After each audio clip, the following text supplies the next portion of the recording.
Nindot kayo ang atong unang pagbasa nga nagpahinomdom nato nga makaila ra gid tas Ginoo basta maghigugmaay ta kay ang Dios gugma. Lingay mong tupad na kanunay kang nakaila sa Dios.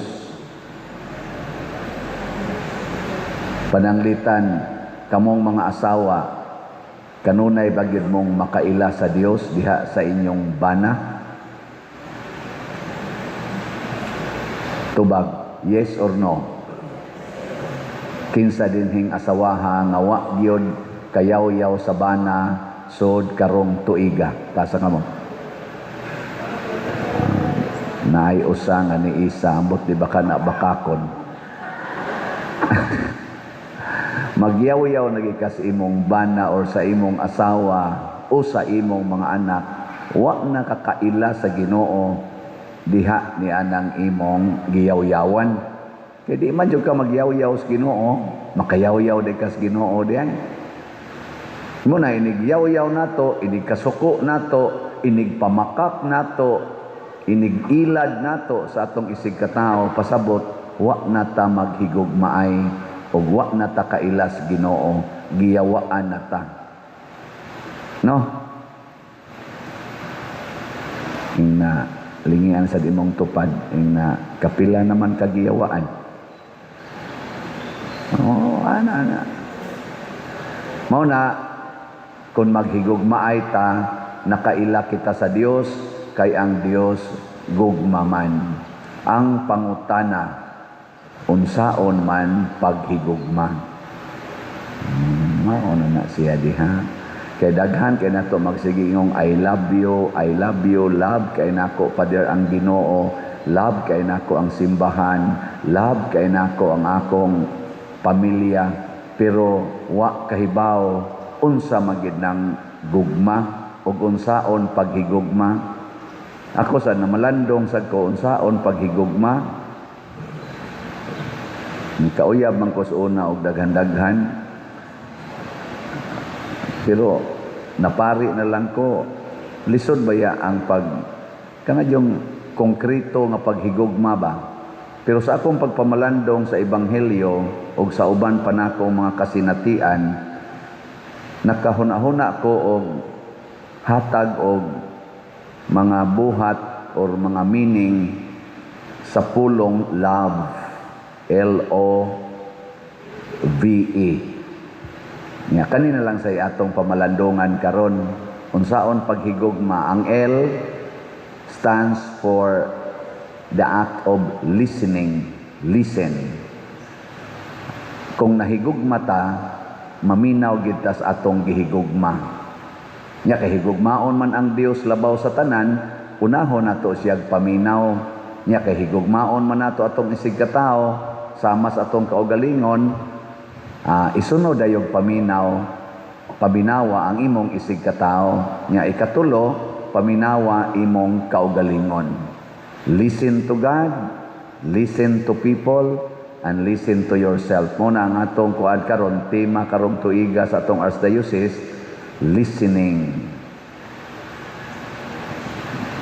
Unsa to yung meaning sa listening kanang nasa atong tema? Basaha ko no. Hearing God's voice and the cries of His people. Nindot no. Gugma na. Paminaw. Kumusta man ang atong presidente sa iyang paghatag sa iyang sona? Nakapaminaw mo? Unya doon na ka siya'y ekspresyon sa iyang sona nga naminaw siya sa Ginoo o sa hilak singgit sa mga Filipinos. O sige lang gid siyang paminaw siyang kaugalingon, unya iya ra yung nindoton ang iyang kaugalingon, bahala na ang uban og nga kunuhay nga ilad na niya og nagtuo ra sad gid siya nga nituo tas iyang gisulti. Muna listen. Ikaduha, ang O, obey. O kung say imong nabati, sunda.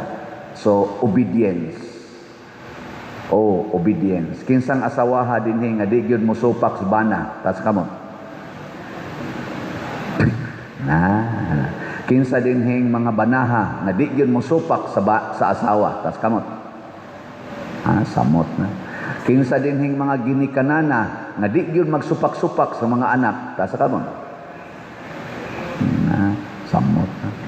Kinsa man dinhing mga anaka nga di gyud magsupak-supak sa mga ginikanan. Samot. Kinsa man dinhing parisyoner nga di gyud mosupak sa pari, mosunod dagis isultis pari, tas kamot. Istorya. Umangay mo muhurot og palit ticket. Ingon kong hutda, wa gyud hutda. Mo nang napataroy mga sobra pa 190,000 nga tickets. Meeting may gahapon og mga 3 ka oras sa atong PPC og PFC. Meeting may gahapon nga pasmo in town may war ba may paniud to. Nya usas among gipamalandungan unsa man padayonon taning pagbaligyag ticket kay daghan pa man kaning ticket ang amag ato ning silaban. Nya kamo akong pahukmon sa man okay mo padayonon o dili? Mag-round to ta sa atong raffle. Rauto, aparto. Sige. Nay uban ni supak, nasa uban ni oyon pero galabi man ang ni oyon so nagka-desisyon may nga doon na tayo parto nga raffle draw. Kanus ani himuon o niya sa December 8, 2026. So mao gyapon nga ticket, mao gyapon ang mga premyo, mao gyapon ang mga pribilehiyo. Katong 40 ka 15,000 na consolation, 8 katag 50,000 na third prize, 5 katag 100,000 na second prize ug usa ka first prize na 500,000. December 8 ang atong second raffle draw. Nya sugod na tag pamaligya karon. Pero amo pa tong tatakan, ato lang tong tatakan ang date ato i-change nato og December 8. O na ta mo baligya. Kay maglibog niya sila nganong July 25. Congratulations sa mga winners sa first round nato or part 1 nga raffle draw. Kaning atong mga winners, ako naman tong gibasa no, ang sa kuan 500,000 ticket number 014330 gi-claim na ni. Unya sa 5 katag 100,000 ticket number 085617, ticket number 078624, ticket number 077721, ticket number 006886, ticket number 075668. Nay uban ani na claim na, nasay uban wala pa. Nya sa atong 8 katag 50,000 sa third prize, ticket number 078674, ticket number 010808, ticket number 014779, ticket number 074723, ticket number 053788, ticket number 032751, ticket number 072715, o ticket number 074242. Kani sila nanay na claim na nasa iwap ama claim. So doon na lang mo'y 60 days gikan sa pagka July 25 na mo'y 60 days sa pag-claim. Unya wa gyud mo patimaw, wa gyud mo claim nya atong kontakon dili sad makontak, ma-forfeit na ni, mabalik na ni sa atong panudlanan. Nya katong consolation prizes nga 40 ka buok di lang nako basahon, tan-awa na lang sa atong screen o sa atong Facebook page ato ning gi-publish nya i-claim lang sad ninyo ang gustong mo claim. Yan. Gusto sad mo nga ari na lang sa simbahan, pasagdahin na lang ang 60 days nga moabot aron ato na nang butang sa atong simbahan. Mga igsoon, obedience. Pasabot atong paminawon ang katawhan ug ang Ginoo. Unsaon nato pagpaminaw ang katawhan? Maminaw ta sa kinabag-an. Ang suna sa atong presidente, 90% sa akong tan-aw sa social media nagsaway sa iyang gipasulti. Mismo ang iyang igsoon nga si Senador Amy Marcos nagsaway sa iyang suna. 90 or 95% siguro sa comment sa social media nagsaway. Ngano man, wa niya tumana ang iyang mga saad sukad adtong pagkumpanya niya para eleksyon sa presidente niadtong 2022 ug ang gisaad niya niadtong iyang mga suna sugod sa una niyang suna hangtod sa iyang suna niadtong niaging tuig, wa niya tumana. Nya karon isaad na pod siya. Nisangko sa siya sa pagsaad niadtong niaging suna niya laging tuig, ingon siya naa natay train nga moagi, subway moagi kunos ilawom sa yuta nga train. Karon ang iya nasang gisaad na nasa tay rocket ngadto sa taas. O pa gani mahimo ang train, mag-rocket na sad. So, kana bang mga saad unya pakyason dili tumanon, maigo ra gitas kanta ana nga paborito sa usas kanta nga paborito kay sa kong papa nga yang katakantahon, gihimo mo ang saad aron lang pakyason. Kadungog mo nang kanta ha? Sa gito nagtuno, gihimo mo ang saad aron lang pakyason. Kangilo. Mga igsoon, ang ikatulong litra sa pulong love, V, stands for virtues. Sa atong pagpaminaw, sa atong pagtuman, sa atong napaminaw sa Ginoo ug sa atong isig katao, mubuhat ta. Unya unsaon nato pagbuhat? Kinahanglan virtuous, pasabot mga maayong buhat. Muna si Marta, si Maria ug si Lazaro managsuon nga midawat ni Hesus ug mibuhat ug maayo. Maayong buhat, dili daotang buhat. Matod pa ni President Marcos sa iyang suna kagahap, ano sa to? Antong Lunes, ningon siya, sundin natin ang ebidensya kung saan tayo itinuturo para kuno papanagutin ang mga salarin sa korupsyon. O giyang giingon, marami na tayong napakulong, mga kontrasista, mga mambabatas. Pagkin sa may nakulong ang mambabatas nga related sa flood control. Niya kuno, humantong na daw tayo nga ang ombudsman ready na sa pagsampa ng patong-patong na kaso against sa former speaker sa House nga mao si, wa man niyang hinganli pero ang gipasabot niya mao si Martin Romualdez, ang iyang pinsan. Wa niya nganli pero ningon siya, masakit man para sa akin. Sakitan gid siya. Pero unsa ka na? Unsa ka na nga pagkasultiha? Is it out of virtue, especially truthfulness, or panguan lang? Pangpalami lang sa atong paminaw.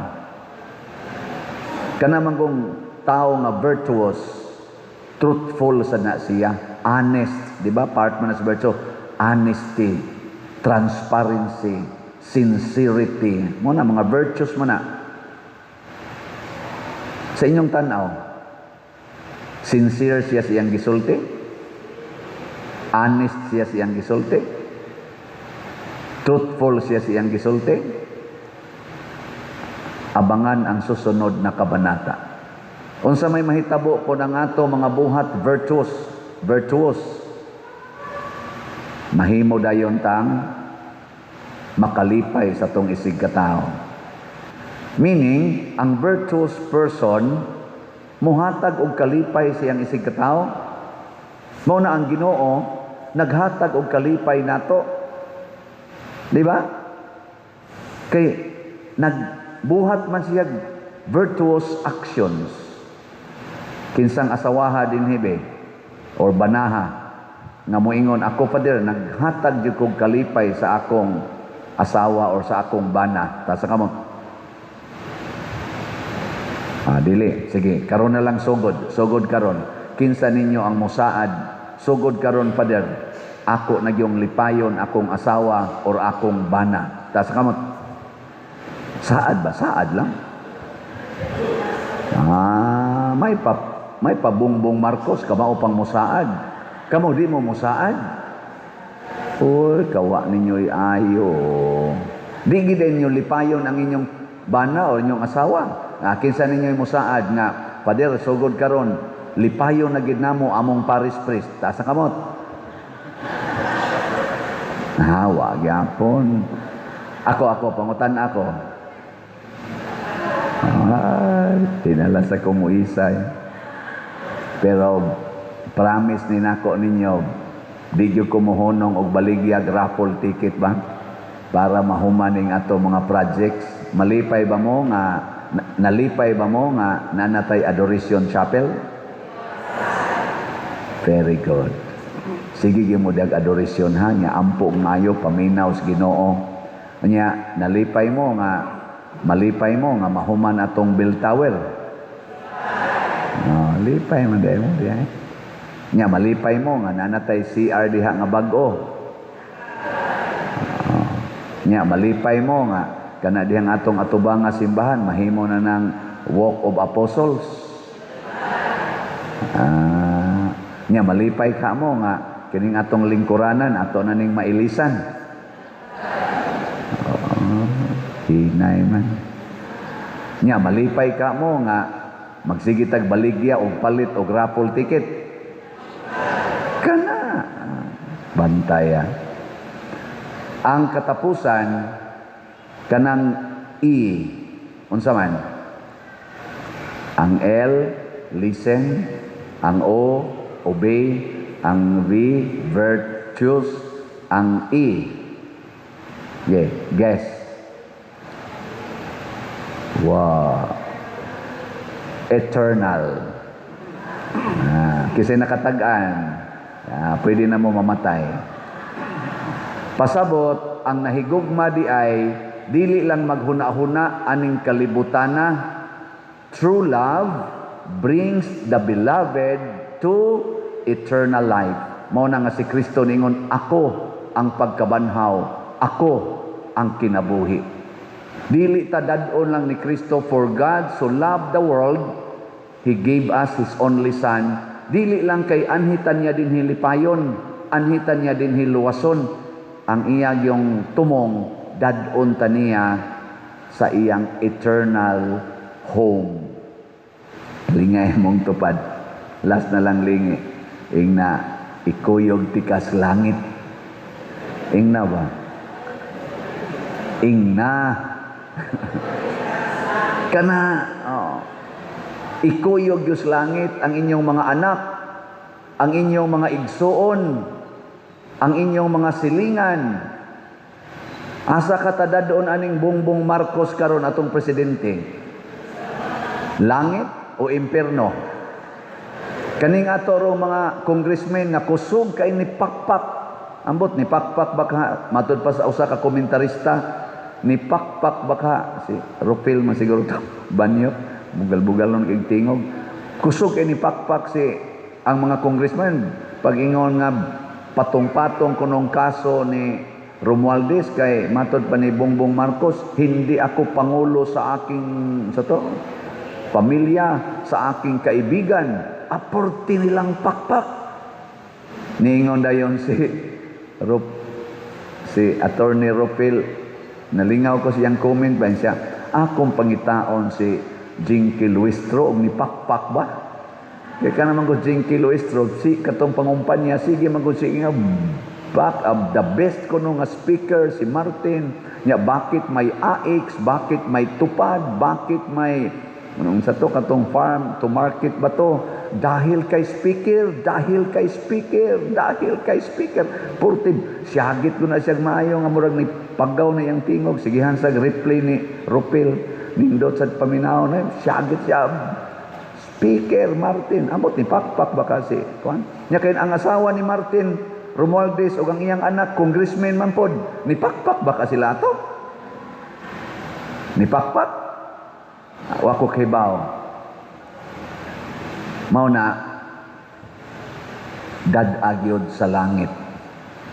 Ug unsaon man pagda sa langit, matod pa ni Kristo, matod pa diri sa atong unang pagbasa, ang pagpasaylo gyud sa mga sala. Tabangan nato nga mapasaylo ang mga sala. Muna ang inyong mga anak, pasimbaha gyud, ang inyong kaubas kinabuhi, pakumpisala gyud, at least once a year, unya magpasaylo ay tas atong mga sala. Dili ta magsigig tulisok. Mga igsoon, ang eternal life mao ang eternal happiness. Hinaut unta sama ni Marta, Maria ug Lazarus, mahimo unta tang mag-aambit ug magkita kita, musangko kita didto sa langit.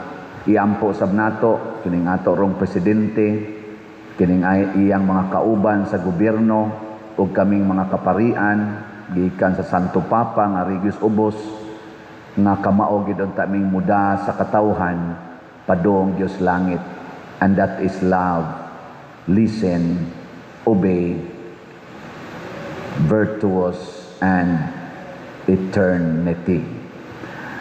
Manindog ta.